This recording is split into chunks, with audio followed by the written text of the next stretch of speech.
Wakil Presiden Filipina Sara Duterte secara terang-terangan mengancam akan membunuh Presiden Ferdinand Marcos Jr. jika dirinya dibunuh.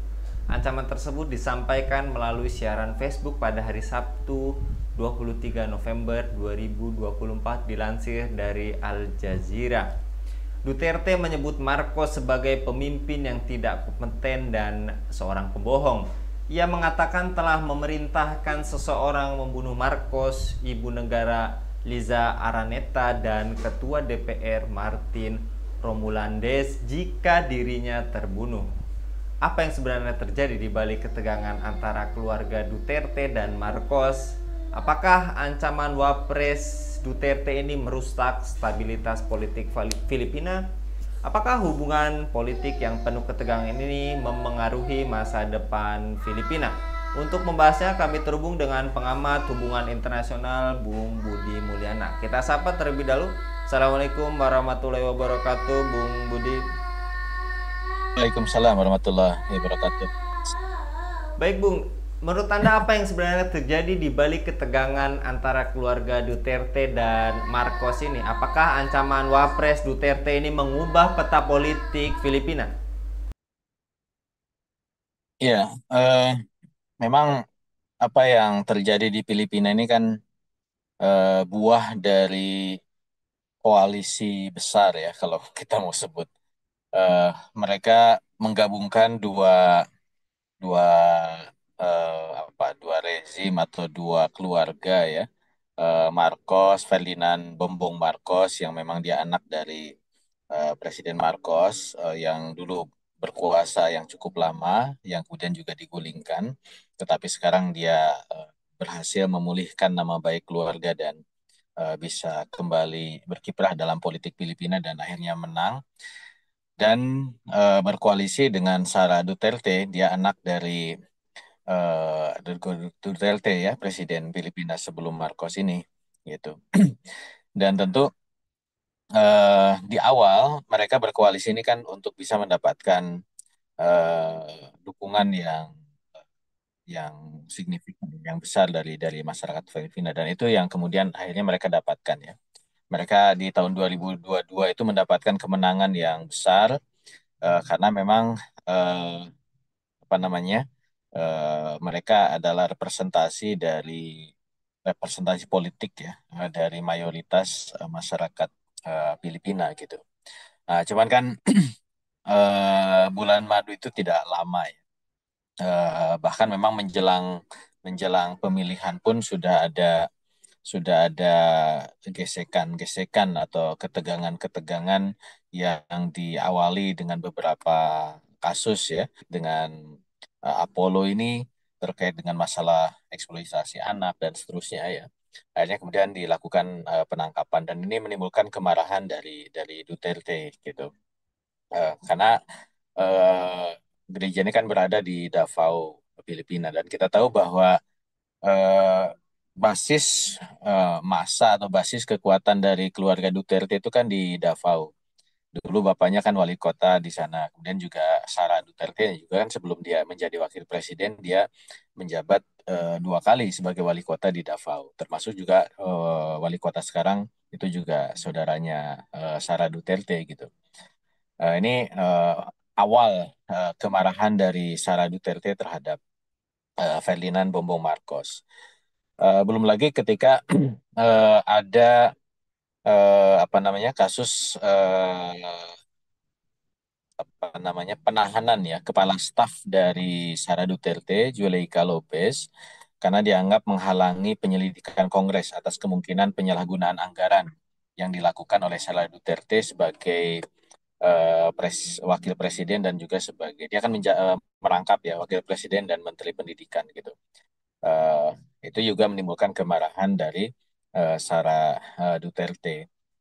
Bahkan kan Sara Duterte ini akhirnya kemudian mengundurkan diri dari kabinet sebagai menteri, walaupun posisi sebagai wakil presidennya kan tetap ya. Karena memang sistem pemerintahan di Filipina ini juga unik ya. Wakil presiden di sana itu tidak memiliki kekuasaan yang besar. Dia bisa berkuasa kalau memang diberikan kekuasaan oleh oleh presiden gitu ya.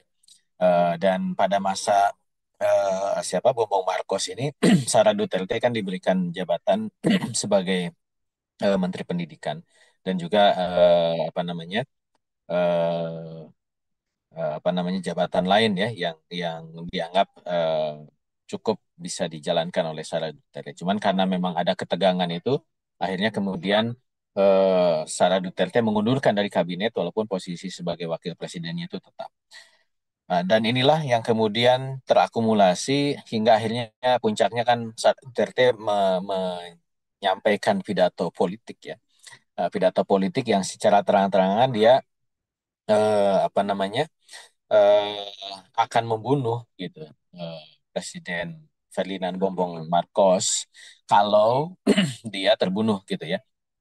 Jadi statement itu eh, dia sudah komunikasi dengan apa namanya pembunuh bayaran gitu ya. Uh, dan dia merencanakan akan membunuh presiden, kemudian istrinya dan juga kepala pimpinan dewan ya parlemen di Filipina kalau memang dia dibunuh gitu. Nah, ini menimbulkan kehebohan publik. Kenapa? Karena memang ini dinyatakan secara terbuka ya di dalam Facebook dia. Makanya kemudian sekarang meningkatkan eskalasi politik di Filipina dari ketegangan-ketegangan sebelumnya, apalagi dipicu oleh statement ini.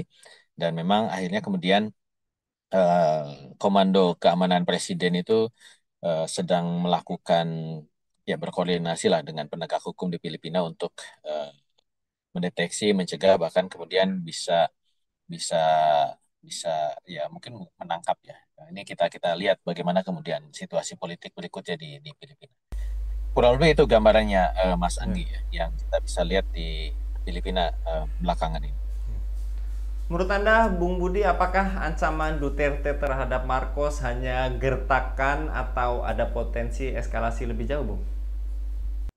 Ya, kalau lihat dari kronologisnya yang memang ini panjang ya, dari 2 tahun lah, dari sejak dia terpilih sampai sekarang, berarti kan memang ada konflik internal antara Duterte, Sara Duterte dengan Ferdinand Bongbong Marcos gitu. Awalnya mereka mengalami honeymoon politik ya di awal dengan mendapatkan kemenangan besar karena memang menggabungkan dua kekuatan politik di Filipina, tapi setelah terpilih ya bisa kita sebut koalisi ini retak gitu ya. Kenapa? Karena memang ada kepentingan-kepentingan yang berseberangan di antara dua kubu ini gitu. Maka eh, saya melihat memang ini ada ketegangan ya di antara kedua kubu ini, keretakan gitu ya dalam koalisi ini. Tentu ketegangan ini bisa dimanfaatkan kedua belah pihak ya. Di satu sisi memang Marcos dia berusaha dulu menggait Sara Duterte ini kan untuk menguatkan dukungan dia ya dari para pendukung Duterte pejabat sebelumnya. Tapi di sisi lain juga Sara yang memang dia melihat bahwa ada pendukung-pendukung dari Marcos ini, kemudian dia memanfaatkan posisi Marcos untuk kemudian menguatkan posisi politiknya di level kepemimpinan di Filipina gitu. Nah, yang kemudian ini eh, ternyata tidak sinkron, tidak sejalan, akhirnya terjadilah apa namanya eh, ketegangan itu. Dan apakah ini akan berlanjut? Kalau kita lihat memang pasti akan berlanjut ya, karena memang statement apa yang dilakukan oleh Sara Duterte, ancaman pembunuhan ini adalah kondisi yang memang eh, melanggar ya secara undang-undang Filipina, ancaman pembunuhan secara publik, apalagi ini terhadap presiden. Nah, tinggal kita lihat ya apakah memang dari pihak Marcos ini melakukan tindakan-tindakan yang hukum yang memang signifikan atau seperti apa.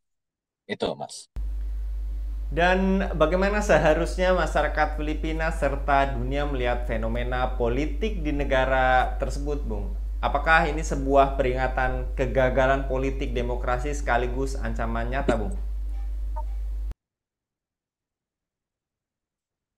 Ya, kalau saya lihat bahwa memang itulah sistem demokrasi demokrasi ya, dimanapun, baik di Filipina ataupun mungkin juga di negara lain, bahwa kemenangan politik itu kadang membutuhkan koalisi ya. Membutuhkan koalisi besar dan koalisi itu sifatnya pragmatis gitu. Akhirnya kemudian disitulah pragmatisme terjadi ya.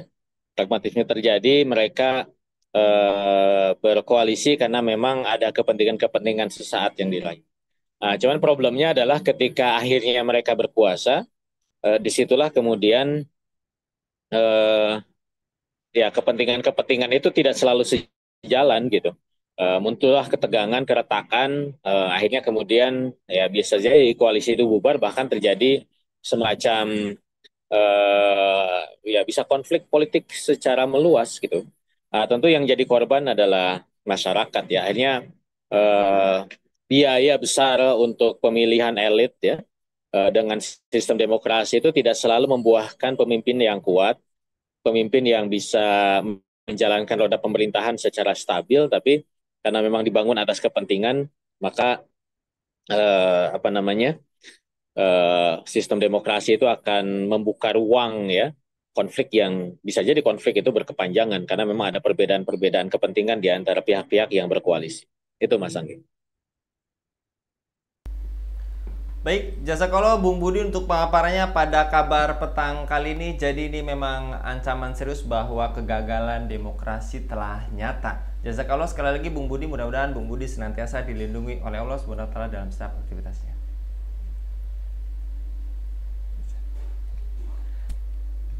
Demikian pemirsa Ilava News, dukung dengan subscribe, share, dan like. Semoga menjadi kebaikan bagi kita semua di dunia dan di akhirat. Saya Anggi Suara undur diri. Assalamualaikum warahmatullahi wabarakatuh.